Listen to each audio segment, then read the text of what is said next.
Okay, the car had been restarted, and now it runs much better. Limp mode is gone, and it actually was idling at about 1200 RPMs, not 2000 as I stated earlier, but 1200 RPMs. It's a little warmer now, so it runs a little more smooth. But again, as you can see just now, it just hunted for the RPM, just went up and down. Let me give you some gas.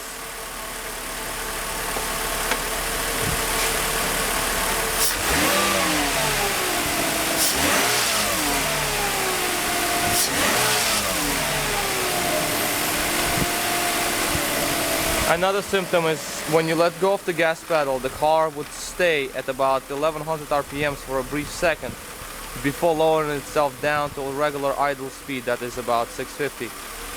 And as you can see right now, it's trying to find that idle speed, RPM. It also runs really rich, the car. So let me try to show you if I can duplicate that wiring harness on that throttle body issue again, to get it back to 1100 RPM without pretty much doing anything to the gas pedal or linkage.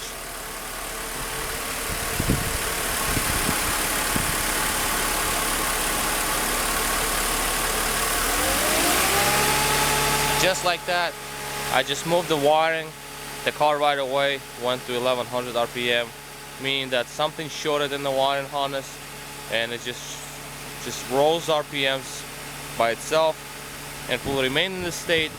That's the limp mode for non-ASR M104 motor.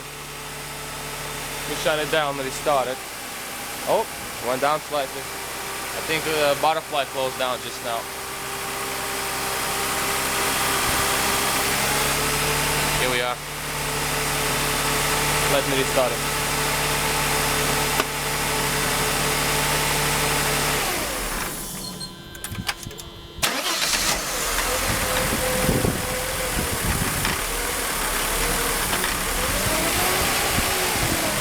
And again, you can see it's hunting for RPM.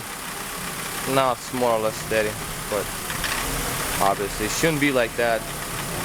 The customer states that the car is very, very weak, like there's no power kind of feel to it. It runs rich.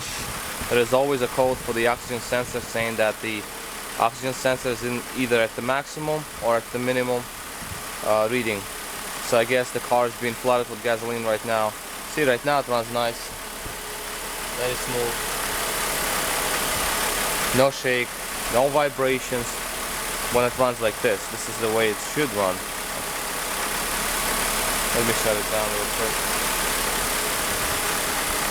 Next thing would be is to remove the throttle body itself, which I'll show you what it is. Many of you guys know what it is, but some people will have an idea. This is the throttle body right there. Okay.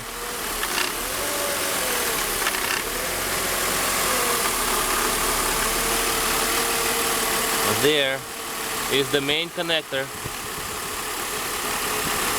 This is the connection that goes to the computer on the other end.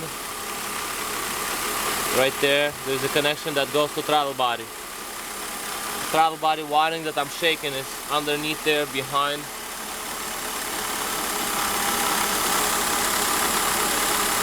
Right there, this wire right here. Right here, it goes across.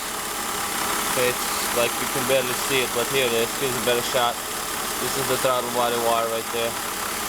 See, like it goes all along that way. So it sits on the intake manifold.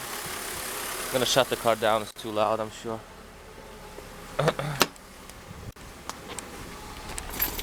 Again, 81,000 miles.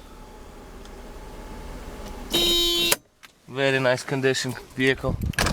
So it does make sense to fix up, absolutely does. Now, again, going back to throttle body. That is the throttle body, also known as ETA, electronic throttle actuator. We have the wiring loom. This is the connection. This bolt right here and I mean nut, I'm sorry. There's another nut underneath, has to be undone, so you will free up the throttle body wiring because it's a part of the throttle body loom. The intake will have to come off this part. There is a screw in there to remove the intake.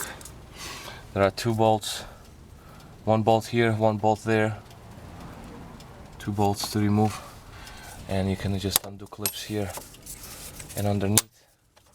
Undo the mass airflow meter. This is an older style, 95, 94 style, 93. Yeah, so I wanted to show you a couple of wires that are not good. Let me show you the temperature sensor. Try to get a better shot. Not really focusing well, I'm sorry. Yeah, this isn't focusing. Well, the wires are no good. I mean, it's hard to really explain, but you can see it on my website. For example, this one, you see how many, you see some microscopic cracks there. I cannot refocus on this video. Okay, anyway, so the throttle body will have to be removed from in there. So remove the intake. You remove this piece, and I haven't done the E-Class throttle body, but I assume it's going to be much more easier than V8 model because there is lots of space on sides. So I'll do linkages that are over here.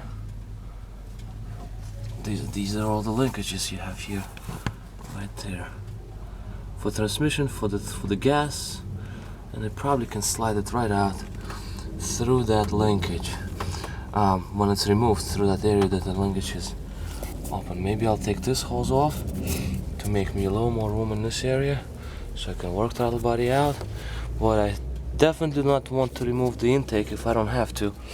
If I will, then there's a couple of bolts there. It's not difficult. Okay, so this was before the rewire of the throttle body non-ASR model, and I will be making a video probably during the removal and after it's all finished, just to show the difference. Alright.